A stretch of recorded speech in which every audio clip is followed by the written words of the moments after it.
भजन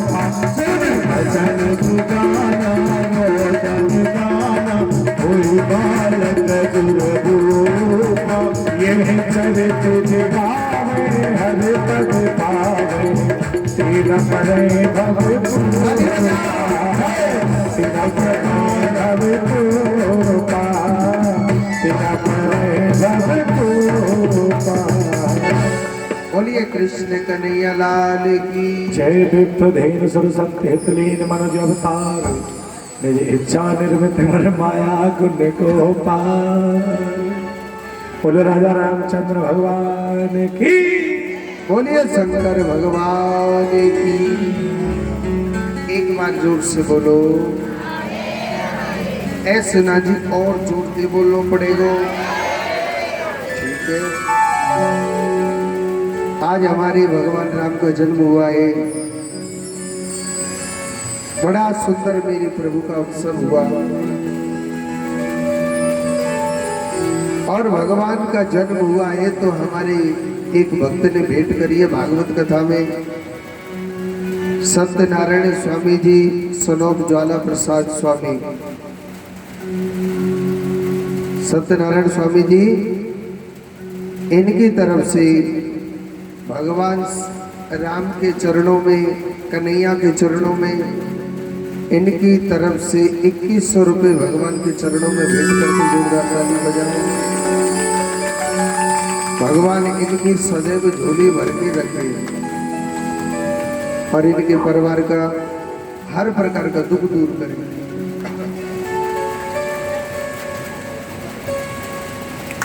अब राम जी को जन्म भयो तो कहते हैं आप अपने बच्चों के जन्मदिन होता है डीजे बीजे और गुब्बारे वब्बारे लगाते हैं ना तो बड़े बड़े नाचते हैं। पंडित जी मोबाइल में मत।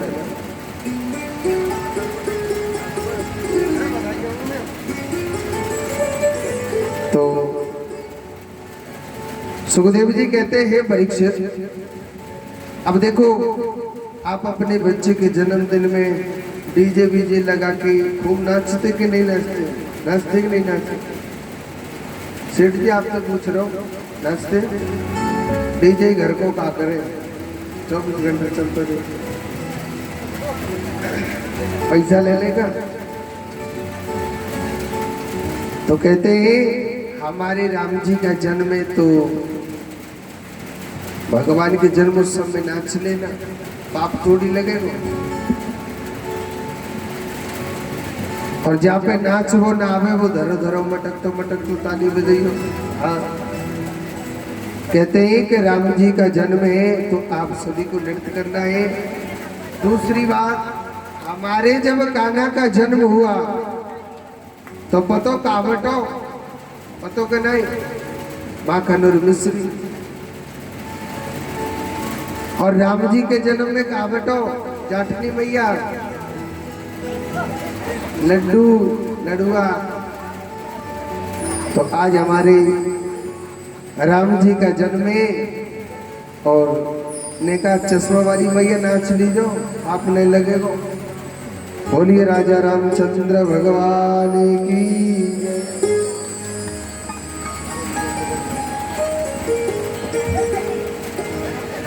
हो राजा दशरथ जी के द्वार हर नौबत बाज रही राजा दशरथ जी के द्वार हो नौबत बाज रही राजा दशरथ जी के द्वार नौबत बाज रहे। राजा दशरथ जी के द्वार हो नौबत बाज रही राजा दशरथ के द्वार नौबत बाज रही। हे बाज रही नौबत बाज रही बाज रहे नौबत बाज रही राजा दशरथ के द्वार हो नौबत बाज रही राजा दशरथ जी के द्वार नौबत बाज रही। ये मैया नाच रही है। अरे आप लोग लग रही है।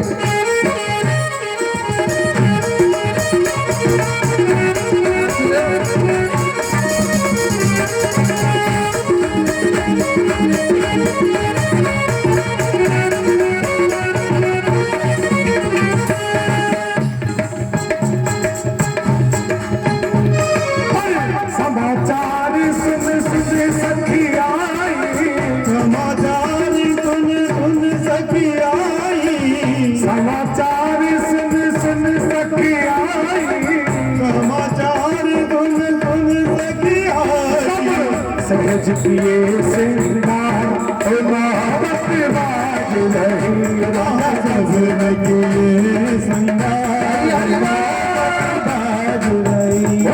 दशरथ जी के बाद ओ मोहब्बत बाज रही, दशरथ जी के नाम नामत बाज रही।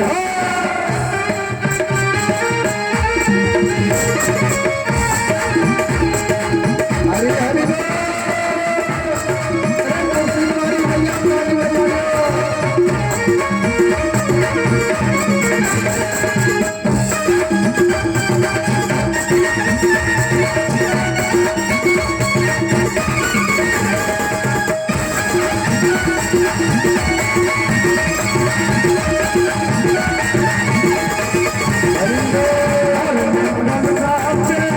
मंगल प्राप्त और मंगल प्राप्त लिए हाथन में, मंगल प्राप्त लिए हाथन में, मंगल प्राप्त लिए हाथन में, मंगल प्राप्त लिए हाथों में। सावत मंगला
आशीष देत सब गुरु संग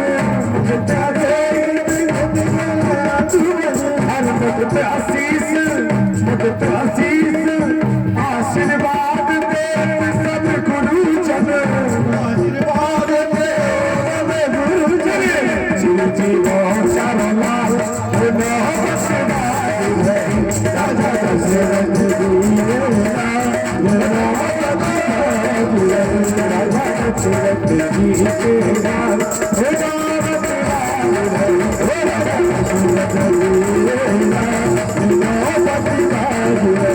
राजा दशरथ जी के बाद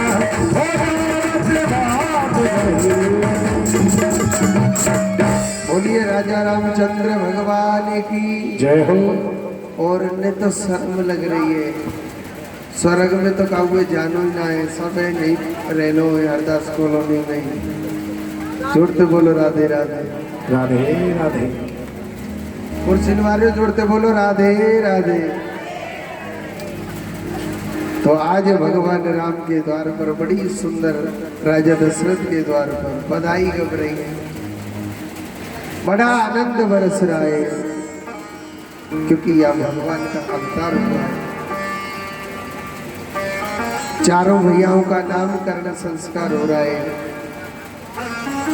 आप हम सब लोग जानते हैं कौशल्या माता पर जो जन्म हुआ था, श्री राधे। कौशल्या माता पर जो जन्म हुआ था वो भगवान का पूर्ण अवतार है, जिसके दर्शन करने से हर प्रकार का सुख व आराम मिलता है। उससे क्या कहते हैं? राम। बोलिए रामचंद्र भगवान की। कैकेयी माता पर भगवान के बड़े परम भक्त हुए, जिनका नाम क्या है? भरत जी महाराज। सुमित्रा माता पर 2 पुत्र हुए, एक शेषावतार है, जिसका हम सब लोग आप जानते हैं, लक्ष्मण जी महाराज, और दूसरे शत्रुघ्न जी महाराज। चारों भैया बड़े सुंदर लग रहे हैं। कहिए कि जो आनंद सिंध सुख राशि, सीकर से त्रिलोक सुपासी। जहां भगवान के नाम का आनंद बरसता है, वहां किसी भी प्रकार की चिंताएं नहीं होती, और नहीं तो जीवन हाय हाय हाय हाय हाय हाय में निकल रहा है। कचुनाई कितनी हाय हाय कर ली जो।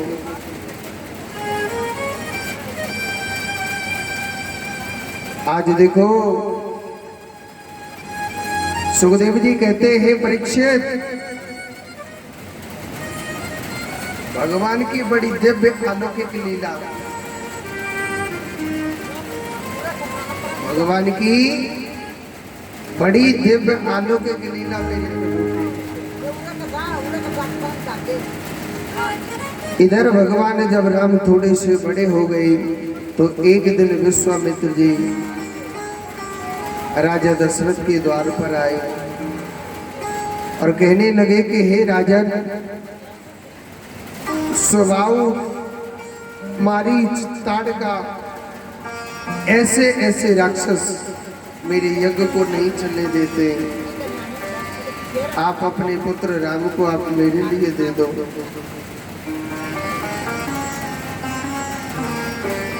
तो राजा दशरथ कहने लगा, महाराज, मेरा पुत्र राम एक छोटा सा बच्चा, वो कहाँ किससे मार देगा महाराज।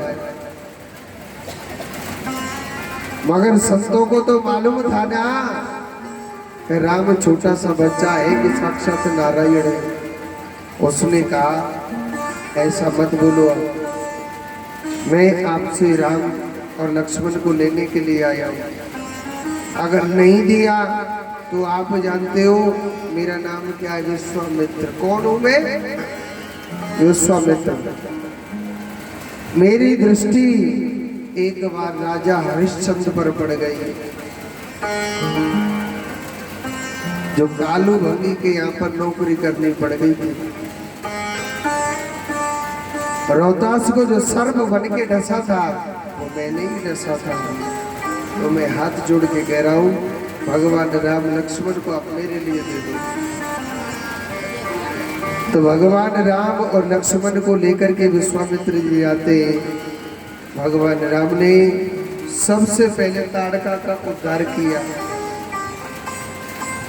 और स्वभाव का उद्धार किया, और भगवान ने एक ही तीर में मारीच को लंका पहुंचा दिया।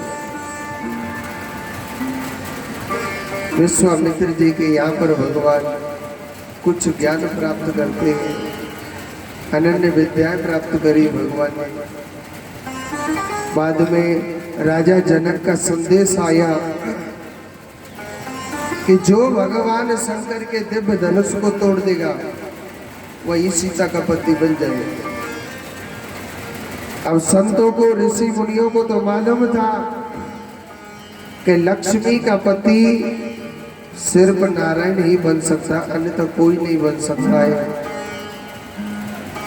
इसी कारण भगवान सबसे पहले विश्वामित्र जी महाराज भगवान राम को लेकर के गए।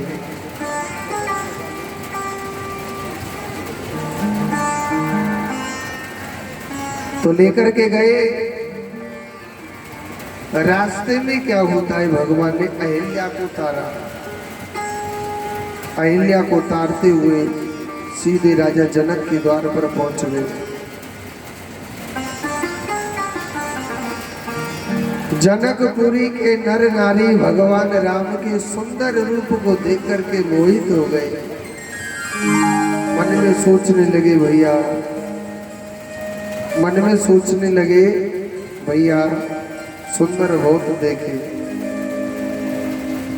मगर राम और लक्ष्मण के जैसा सुंदर हमने किसी को नहीं देखा। राम लक्ष्मण को जैसा सुंदर हमने किसी को नहीं देखा। मन में विचार करने लगे जनकपुरी के लोग, हे भोलेनाथ, अगर हमने तुम्हारी भक्ति करी है, चिंतन किया है, हमारी जानकी माता के जो पति बने, सीता माता के जो पति बने, वो कौन बने? भगवान राम। हमारा पूरा भजन चलेगा इनके।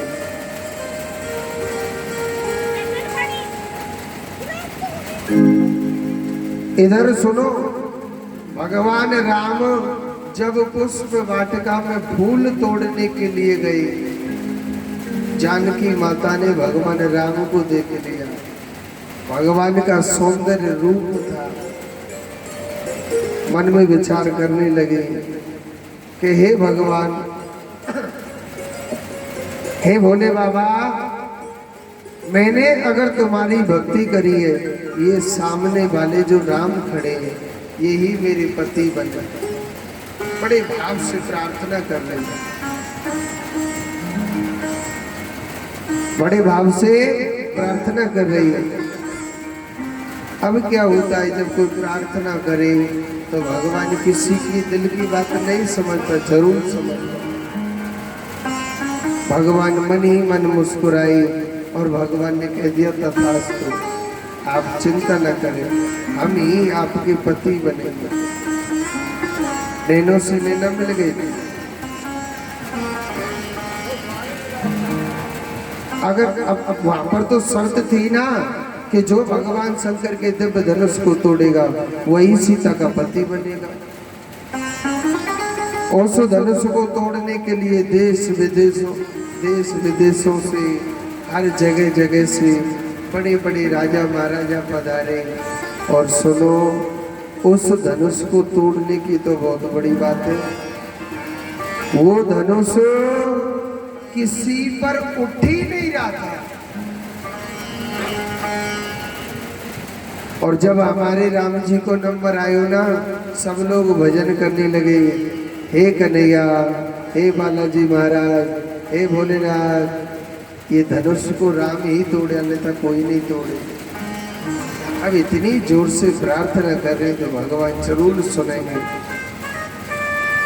जैसे अपने आंखों के पलक को दबाते हैं मेरे राम ने, उसी प्रकार उस धनुष को उठाया और एकदम झटका से भगवान को तोड़ दिया। अभी चश्मा वाली मैया ताली ना बजा रही, यानी राम की शादी तो खुश ना आई, नहीं बजा रही। जोड़ते बोलो,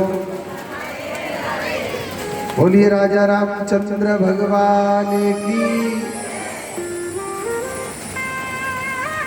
अब शादी हो रही है भाई, अब शादी होगी तो आनंद बरसेगा कि नहीं बरसेगा। तो राम जी ना चौकी पर खड़े थे, काय पे ठाड़े, चौकी पर। और टाट पे मुकुट धर रखो। पहले तो राम जी जानकी मासा से लंबाई में थोड़े बड़े थे, चौकी पर खड़े हो गए तो और बड़े हो गए, और टाट पे मुकुट और धरो तो और बड़ी है गई। जानकी माता वरमाला लेके आ रही है, इधर भगवान राम चौकी पर खड़े थे माला लेके।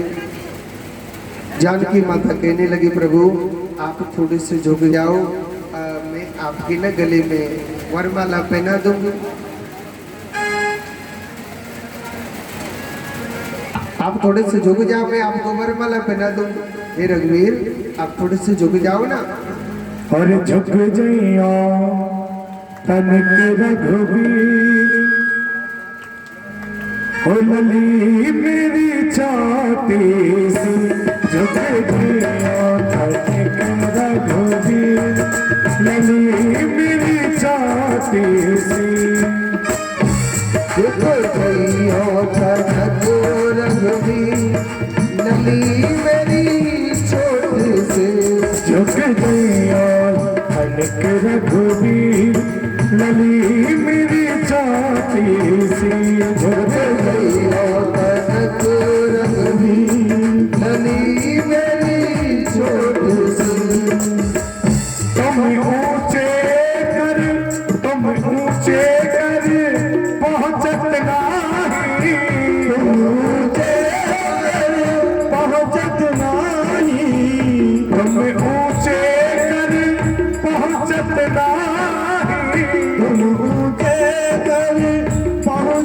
नाही, कृपा करो मति धीर, लली मेरी छाती सी झुक गया रघुवीर, लली मेरी छोटी सी। देखो जिनको नाचना आता हो,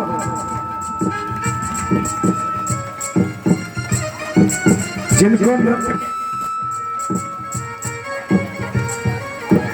नृत्य करना आता हो उनसे निवेदन है मेरा, जिनको आता हो वो खड़े। तू कब लागे अब से खड़ी पग, तू कब लागे अब से खड़ी पग, तू कब लागे अब से खड़ी पग, तू कब लागे। तुम हो बड़े तेरे पीर, लली मेरी छाती से झुक गइयो लली मेरे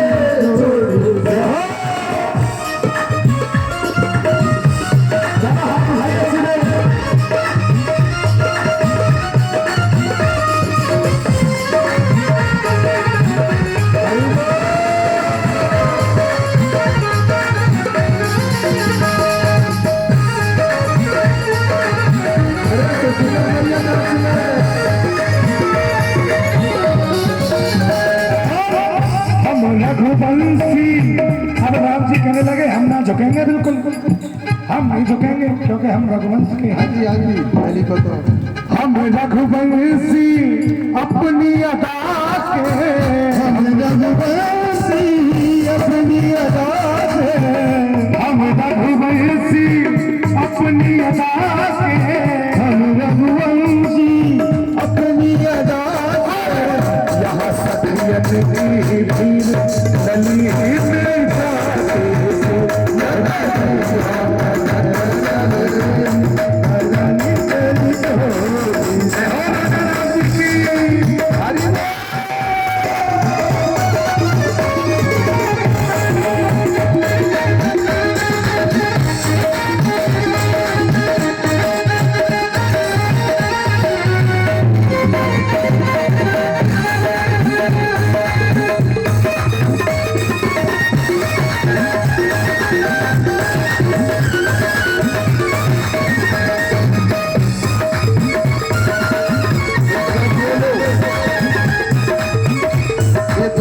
ज्यादा इतरारी लोग के लिए हमसे नाच के आप खड़े हो जाओ, आप दोनों जने खड़े हो जाओ, नाच लो। ये भगवान का दरबार है, यहाँ से लड़ाई मत रखो। 1 2 3 हरि बोल।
रामचंद्र भगवान की जय हो। एक बार जोर से बोलो, आगे बारे बोल दो, एक बार और बोल दो। अब नीचे दर जाओ सभी माताएं, भगवान थोड़े से झुक जाए, नहीं झुके। सखियों ने गुरुजी की तरफ इशारा किया कि गुरुजी आप कहो, आपके चेला जी थोड़े से झुक जाए। और गुरुजी ऐसे माला लेके भजन कर रहे, हरे कृष्ण हरे राम हरे कृष्ण हरे राम हरे कृष्ण हरे राम। ये कहाँ के खोल के देख रहे गुरुजी, शादी है गई कि ना भाई, फराक बंद करके भजन कर रहे। सखी दौड़ी दौड़ी गई, अरे गुरुजी आप कहो ना, आपके चेला जी थोड़े से झुक जाए। गुरुजी कहने लगे, देखो जी शादी वादी हम कछु जाने ना है, हमारो काम हो धनुष तोड़वावो, वो हमने तोड़वा दिया। सखी राजा के आगे बोले तो राजा बेटी वाला बोल नहीं सकता है, प्रजा से कहे तो प्रजा कुछ बोलती नहीं है, कहती नहीं है। गुरुजी कुछ कहने बोली नहीं थे मन से। सखियों की निगाह जब लक्ष्मण जी पर गई, सखी कहने लगी लक्ष्मण जी को लोभ दे रही, रिश्वत दे रही है। पतो का लक्ष्मण जी आप हमारा एक छोटा सा काम बनवा दो, और सुनो तुम हमारा काम बनवा देंगे, यहीं पे हम तुम्हारा काम बनवा देंगे।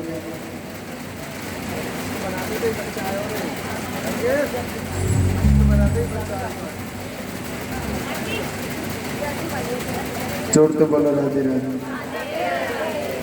दुर्गेश पंडित जी सामने देखो कन्हैया जी है, इनको बना दो, वैसे ना मिले ढोड़े थे।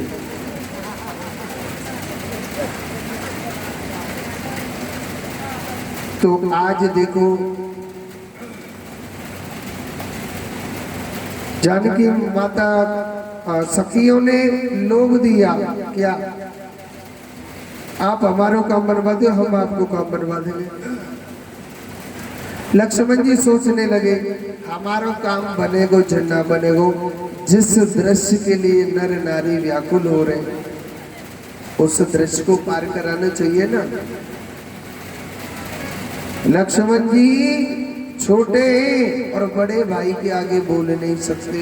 हाँ, और सुनो पहले मर्यादा बहुत थी, छोटा भाई बड़े भाई के आगे बोल नहीं सकता है।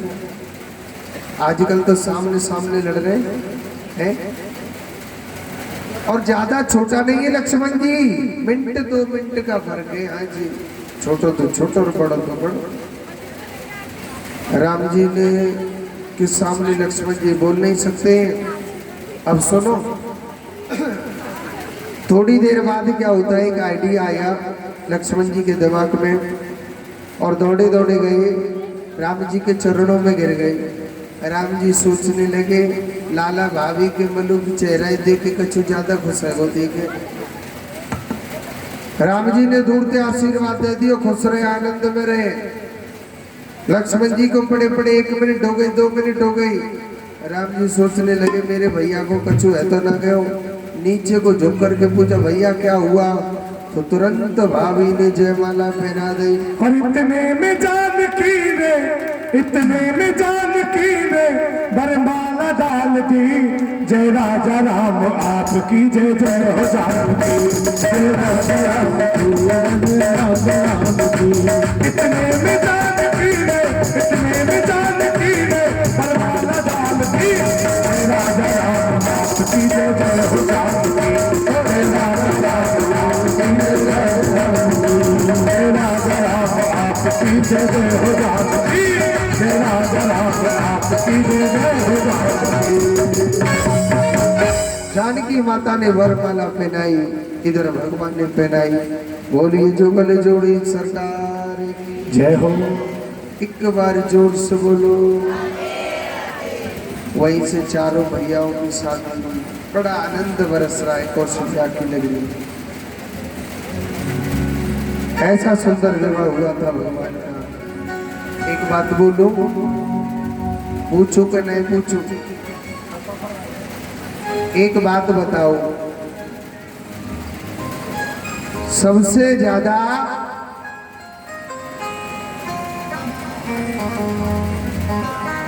सबसे ज्यादा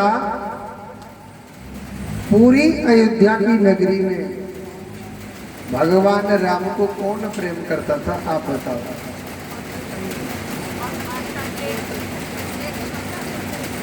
सही है कि झूठे? हाजी कौशल्या मैया सुशीला है?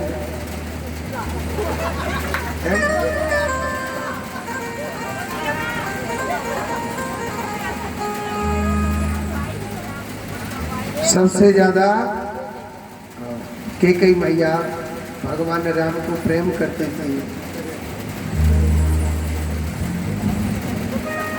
देखो कथा को ध्यान से सुने। भागवत कथा में कुछ कुछ प्रसंग ऐसे होते हैं जिनको सुनने से पूरी कथा का फल मिल जाता है। ये वही प्रसंग आ रहा है। कैकेयी माता मेरे राम से बहुत प्रेम करती थी।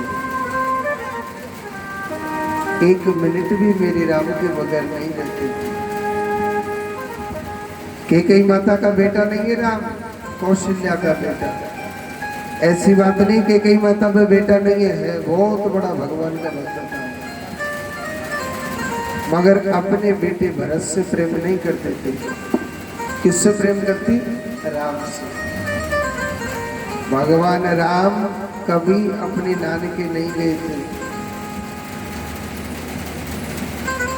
कभी अपनी नंसार नहीं गई। पता है क्यों? क्योंकि कैकेयी माता राम के बगैर एक मिनट नहीं रह सकती थी, इतना प्रेम था। 24 घंटे मेरा राम, मेरा राम, मेरा राम, मेरा पुत्र राम बहुत सुंदर है, मेरे राम के जैसा सुंदर कोई नहीं। बड़ा प्रेम था। कैकेयी माता 24 घंटे मेरे राम, मेरा राम, मेरा राम, 24 घंटे। एक समय की बात है, भगवान राम जब छोटे से थे, कैकेयी माता भगवान राम को भोजन करा रही थी अपने हाथों से। भगवान राम ने 1-2 ग्रास भोजन खाया ही था, तुरंत कैकेयी मैया का हाथ पकड़ लिया और भगवान राम कहने लगे, मैया अरियो कैकेयी मैया, मैया तुम को एक बात बता मैया, तुम मेरे माऊ बड़ा घूर घूर के देखा करती है। भैया तू मेरे माओ बड़ो घूर घूर के देखा करती है, ऐसा कहा देखे करे भैया। कैकेयी माता कहने लगी, नहीं राम कुछ नहीं। राम पीछे पड़ गया, भैया एक बात मुझे बता दो। कैकेयी मैया कहने लगी कि मेरे राम मैं तुझसे बहुत प्रेम करती हूँ। राम कहने लगा, मैया तू मुझसे प्रेम करे बन के? हाँ कितनो। मैया एक बात बता, तू अपने लाला से कितनो प्रेम करे? इतनो के इतनो के इतनो, कितनो प्रेम? तो कैकेयी माता ने बड़ी सुंदर बात कही, हे राम प्रेम करने वाला कभी बता नहीं सकता है कि प्रेम की कितनी बड़ी सीमा होती है। लाला मैं तुझे इतनो प्रेम करूं, 24 घंटे हर पल हर घड़ी मेरा राम, मेरा राम, मेरा पुत्र राम, 24 घंटे। राम कहने लगा, मैया जब तू मुझसे इतनो प्यार करे, मैया तेने आज तक मोकू कच्चू दियो? कैकेयी मैया कहने लगी, राम मांग के तो देख, मैं तुझसे प्रेम करती हूँ कि नहीं करती? एक बार मांग के तो देख। लाला तू मांगने में देर करेगा जी, तेरी मैया ऐसी है तो वो देवे में देर नहीं करेगी। राम कहने लगा सोच ले मैया, मैं तो कहते ऐसी चीज मांग रहा हूं, आज के बाद अपनी बेटी को नाम केकई कोई नहीं रखेगा। इतनी नफरत हो जाएगी केकई नाम से। और एक बात बोलो, राम से केकई मैया कहने लगी कि हे राम, चाहे मेरे नाम की बदनामी हो जाएगी, ठीक है हो जाने दे, मगर जामे मेरो लाला राम खुश रहेगा। जिसमें मेरा राम खुश रहे, चाहे मेरे नाम की बदनामी हो जा, कोई परवाह नहीं। मांग तो सही, क्या मांगना चाहता है? राम कहने लगा मैया सोच ले। मैया ने क्या बात कही? आज की दुनिया में सगा बेटा ही नाम नहीं करता है, सगा बेटा होता है ना, वो भी नाम नहीं करता है। हे राम तू मांग के तो देख। लाला जी तेरी मैया तू को कच्चू देगी कि ना देगी? राम कहने लगा मैया, अरे ओ मैया आप सोच लो। तो कहते ऐसी चीज मांग रहा हूं मैया, शायद तुझे उसमें विधवा भी होना पड़ सकता है। मैया शायद तो वहां में विधवा भी है न पड़ सके। केकई मैया ने कितनी सुंदर बात कही कि हे राम, चाहे मैं विधवा हो जाऊं, चाहे मैं बदनाम हो जाऊं, क्या मैं मेरो लाला खुश रहेगा, मैं जरूर जरूर ला के दूंगा। राम ने कहा मैया मेरे सिर की सौगंध खा के बता। केकई मैया ने भगवान राम के सर पर हाथ रख दियो, लाला मैं तेरे सिर की सौगंध खा के कह रही हूँ, तू मुँह पे तेजा चीजें मांगेगो, मैं तेरे का जी जरूर जरूर ला के दूंगा। और राम ने ऐसी चीज मांग ली जो केकई माता जीते जी लुट गई थी। क्योंकि राम ने कसम खवाई अपने सर की, और राम ने क्या मांग लिया कि हे राम वक्त ऐसा आएगा। राम कहने लगा मैया एक वक्त ऐसा आएगा मेरे पिता से आप कुछ मांगोगे तो मैं राजा नहीं बनना चाहता हूँ। पहला वरदान ये मांगना कि मैं 14 वर्ष का वनवास मांगता हूँ। राम राजा कौन बनना चाहिए? भरत भैया। कहते हैं वक्त का और समय का कोई नहीं बताता है, समय कब किसका बदल जाए, वक्त किसका बदल जाए। राजा दशरथ ने डंका बजा दिया कि सुबह राम राजा बन जाएगा। पता है वो मुहूर्त किसने निकाला था? बड़े बड़े त्रिकालदर्शी संत, सब कुछ मालूम था। उन्होंने मुहूर्त निकाला था कि कल राम राजा बनेगा तो बहुत अच्छा रहेगा, मगर यहाँ रात रात में ऐसी लीला पलट गई। भगवान राम, लक्ष्मण, जानकी माता तीनों को वनवास मिल गया।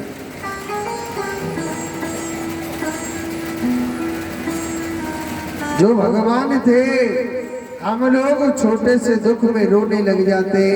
भगवान तूने हमारे लिए ये दुख दे दिया, वो दुख दे दिया, रोते के नहीं रोते? क्या दुख भगवान पर नहीं आया है? विपत्ति की घड़ी क्या भगवान पर नहीं आई? भगवान चैन से वन में बैठे ही थे, पिता ने देह त्याग दिया। क्या भगवान पर दुख नहीं आया? जिसका पिता मरता है, क्या उसके प्राणों को दुख नहीं होता है?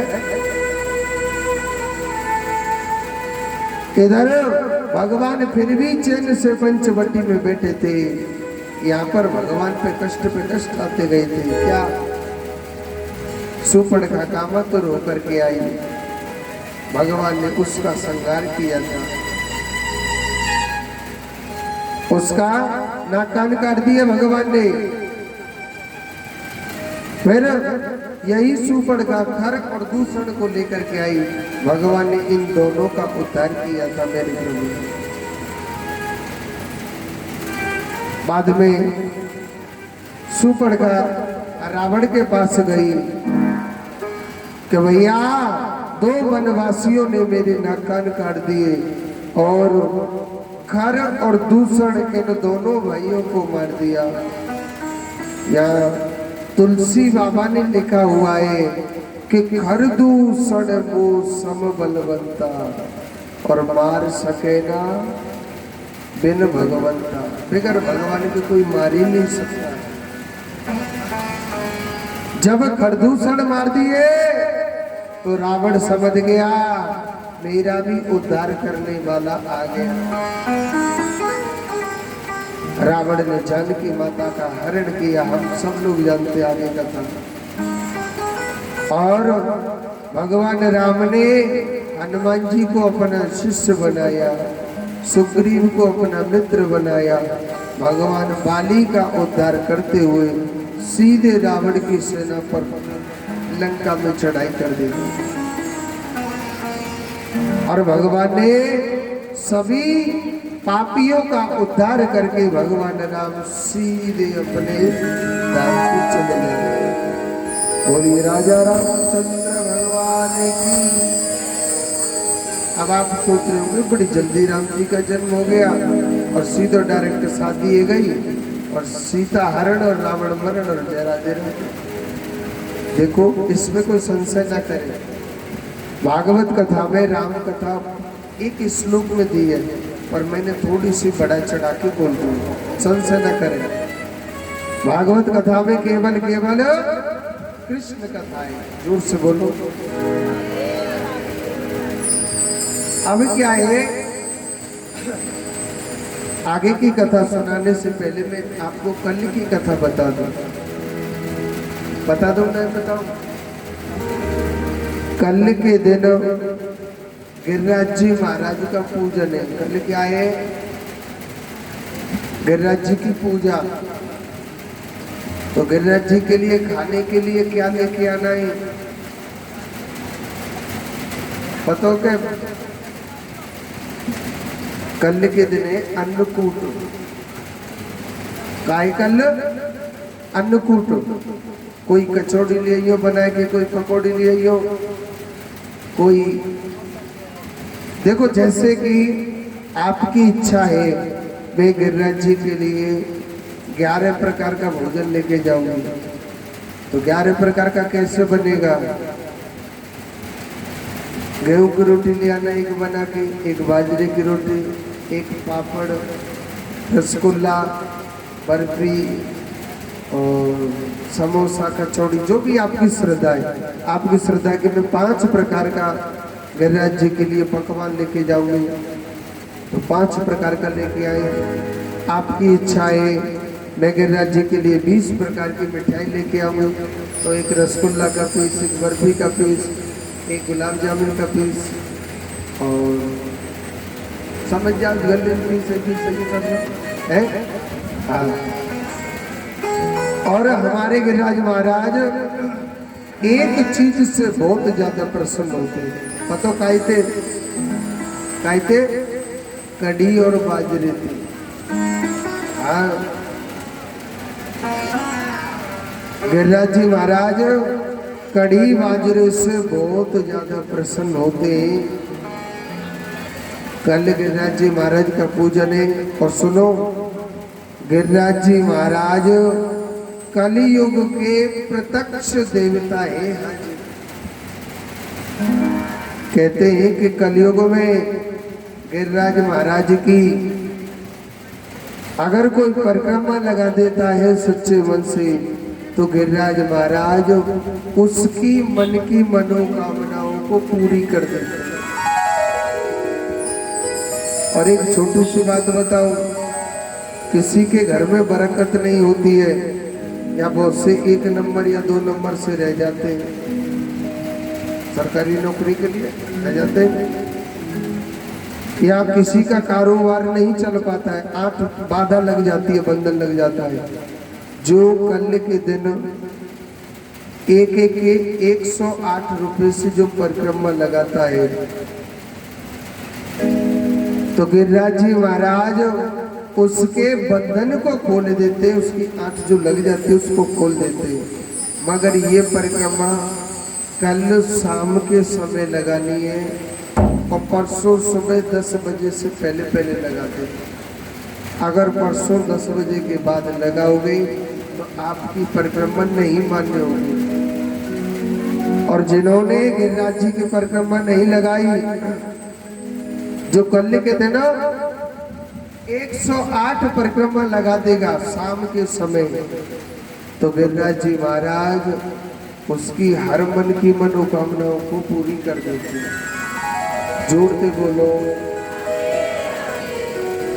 एक बार और बोलो पड़ेगा। अच्छा, एक छोटी सी बात और बोलो। देखो, आपकी बस्ती में कथा चलते चलते आज 4 दिवस हो गए। कितने? 4 दिन। मैंने आपको बताया कि कथा में यह भागवत कथा सार्वजनिक रूप से चल रही है, यानी सभी की तरफ से। आपके में तो पता नहीं जन क्या भक्तों ने प्लान बनाया है। आपके में तो ज़्यादा भक्त भी नहीं आ रही कथा सुनने के लिए। कोई तो कह देती है, बहाना लगा देते, महाराज हम घास उखाड़ रहे हैं। अरे जिंदगी भर घास ही उखाड़ेंगे, मगर एक बार कन्हैया की भी तो घास काटो ना। तो देखो माताओं, कहते हैं कि ये पवित्र मंच है, ये सारा देने वाला होता है, वो एक इशारे में दे देता है। और ना देने वाला होता है तो कितना भी कहो कि मैया ये कर दो वो कर दो, कोई नहीं करेगा। अब आप जानते हो कि हम यहाँ पर कथा करने के लिए आए, तो हमारी कुछ सरकार घाटे में चल रही है? और 1000-2000 रुपए कोई बड़ी बात नहीं है। आप सब थोड़ा थोड़ा साथ दें, हमारा खर्चा पानी भी निकल जाएगा। 1000-2000 रुपए कोई बड़ी बात नहीं है। भगवान ने जिस लायक आपको बनाया है कि आप 2100 रुपये दे सकते हो, तो 2100 दान कर सकते हो। आपको बनाया है कि मुझे तो भगवान ने 100 रुपये के लायक ही बनाया है, तो 100 रुपये दे सकते हो। दान देने से होता क्या है पता है? दान देने से क्या होता है? दान देने से क्या होता है कि भगवान ना करे आपके जीवन में भगवान ने कोई बड़ी बीमारी लिख रखी है, बड़ा रोग लिख रखा है कि तू इस प्रकार का कष्ट भोगेगा। आप जो दान कर देते हो ना, ये दान उस जगह दीवार बन के खड़ा हो जाता है। उस बीमारी को, उस रोग को, उस कष्ट को कभी नहीं आने देगा।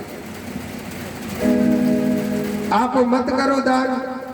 भगवान कहीं ना कहीं होकर के कहते ना, माया किसी पर रुकी ही नहीं। अगर आप धर्म में लगाओगे, भगवान उनको दुगना बढ़ाता है, भगवान उसको सदैव फलीभूत करता है, उसके परिवार में सदैव रक्षा करता है। तो देख लीजिए, थोड़ो थोड़ो सहारो दे देंगे, नैया पार रह जाएगी, नहीं तो नहीं हरिदास के मंत्र में तो डूब गए। तो जोड़ते बोलो। आपको अच्छी नहीं लगी देखिए मेरी बात है? अच्छी लगी है क्या? कुर्सी निभा रहे हो? जोड़ते हो तो बोलते राधे राधे। देखो घर में माताओं विचार विमर्श करना, थोड़ा थोड़ा सहारा देंगे तो कहते हैं बूंद बूंद से घड़ा भर जाता है। ठीक है, अब कृष्ण कथा में चलते हैं। एक मथुरा के बहुत बड़े राजा थे, नाम क्या था? उग्रसेन जी महाराज। पत्नी का नाम था पवन रेखा। पत्नी का नाम क्या था? पवन रेखा। एक राक्षस की छाया पड़ गई तो उनके गर्भ से राक्षस पुत्र का जन्म हुआ। नाम क्या था उसका? कंस। इसने भोले बाबा की तपस्या करी, वरदान मांग लिया कि भगवान को छोड़ के मैं किसी पर भी न मरूं। अब तो कंस जब बड़ा हो जाता है अपने माता पिताओं को जेल में बंद कर देता है। अब मथुरा में कहता है कि मैं भगवान हूँ, मैं ही सब कुछ हूँ, मैं भगवान हूँ, मैं ही सब कुछ हूँ, मेरे नाम का यज्ञ करो, मेरे नाम की पूजा पाठ करो। साधु संतों को बड़ा दुख देता था, मगर कंस चाहे कितना भी पाप करे मगर अपनी बहन देवकी से बड़ा प्रेम करता था।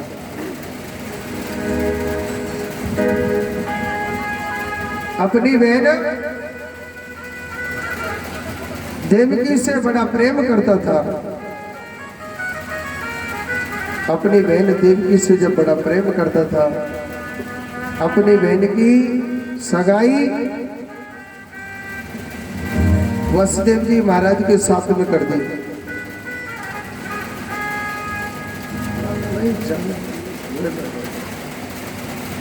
वसुदेव जी महाराज के साथ में सगाई कर दी। बड़ी हंसी खुशी अपनी बहन देवकी का विवाह कर रहा है, मगर देवताओं ने आकाशवाणी करी कि अरे राजा कंस, जिस बहन की तू शादी में हंसी खुशी घूम रहा है ना, इसी बहन का अष्टम गर्भ तेरा काल होगा। राजा कंस बड़ी जोर से गुस्सा हो गया और कहने लगा, न बजेगा बांस, न रहेगा बांस, तो न बजेगी बांसुरी, मैं अपनी बहन को ही मार देता हूं। उसके केस पकड़ के नीचे धरती में गिरा दिया रथ से, म्यान से तलवार निकाल गई। जैसे ही अपनी बहन को मारने लगा तो वसुदेव जी ने हाथ पकड़ लिया और कहने लगे कि अरे कंस जी तू क्या कर रहा है? अपनी बहन को तू अपने ही हाथों से मार रहा है, तू कैसा भाई है? अरे अष्टम गर्भ काल तो होगा, मैं तुझे वचन देता हूँ, 8 संतानों को मैं तेरे पास लाके दूंगा, मगर मेरी पत्नी को तू मेरे आगे नहीं मार सकता। अब तो देव की माता और वसुदेव जी महाराज दोनों को अपनी जेल में बंद कर लिया। पहला बच्चा हुआ, जोर से पत्थर पर दे मारा, दूसरे बच्चे को पत्थर पर दे मारा, ऐसे 6 बच्चों को मार दिया। कन्हैया सोच रो लाला, जादारी के मामा थे तो हमें ये पंगा लेना पड़ेगा, यह काम कौन चलेगा। अच्छा, 7वें बलराम जी पहुंच गए थे, मगर योग माया से कहा था कि हे योग माया आप जाओ और 7वें गर्भ को रोहिणी माता के गर्भ में डाल दो और आप मैया जसोदा के गर्भ से अवतरित हो जाना। 8वें की तैयारी हो रही है, कौन की? कन्हैया जी की। और सुनो, राजा कंस ने 20,000 पहरेदार बुलाए और 20,000 पहरेदार बुलाए। अष्टमी तिथि को रोहिणी नक्षत्र को ठीक रात के 12 बजे मेरे कन्हैया को जन्म भयो। बोलिए कृष्ण कन्हैया लाल की जय। भगवान श्री कृष्ण ने आकाशवाणी करे, पिताजी आप मुझे मैया जसोदा के घर पर छोड़ आना, वहां पर एक कन्या होगी, उस कन्या को ले आना। सबसे पहले देवकी मैया ने भगवान श्री कृष्ण को दूध पिलाया, स्तनपान कराए थे।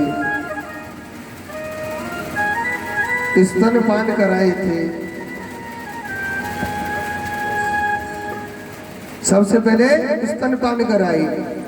वसुदेव जी महाराज ने कृष्ण को पकड़ने के लिए हाथ आगे करे तो हथकड़ी खुल गई, पैरों से चलने लगे तो बेड़ियां टूट जाती हैं। 20,000 पहरेदार थे, वो सब सो जाते और जेल के अपने आप ताले खुल गई। सब पहरेदार सो जाते थे, वो मैया सो गई, कुर्सी पर धरी धरी। जोर से बोलो राधे राधे राधे राधे। सब पहरेदार सो जाते। वसुदेव जी महाराज ने कृष्ण की शरण ली तो आज मेरे गोपाल को लेकर के जा रहे हैं। और रास्ते में जमुना मैया बहुत तीव्र गति से बह रही थी। भगवान श्री कृष्ण के चरणों को स्पर्श करते ही जमुना मैया भी नीचे उतर गई। मैया जसोदा के पास कृष्ण को छोड़ के उस कन्या को वापस लेकर के आ जाते हैं। एक बार जोर से बोलो राधे राधे। अब एक बात बोलूं मैया, मैं आपको ब्रज भाषा में कथा सुनाऊंगा। समझ में ना आवे तो बता दीजिए, वैसे तो समझ में आवे इधर। और कहते हैं कि ब्रज भाषा में अगर भागवत नहीं सुनाई तो कथा का बिल्कुल फल नहीं मिलता है। तो जसोदा मैया की दो ननद अते के नाए के लड़ी है। तुम्हारी नंद कितने के? 5 है। अच्छा ये कही है जसोदा मैया की काई 2 ननद, और एक को नामो नंदा और एक को का नामो सुनंदा। जसोदा मैया ने कही, अरियो लाली अगर मुंह पे लाला है गो ना तो तुम्हारे काजे ने 9 लाख को हार दूंगी। 9 लाख हार।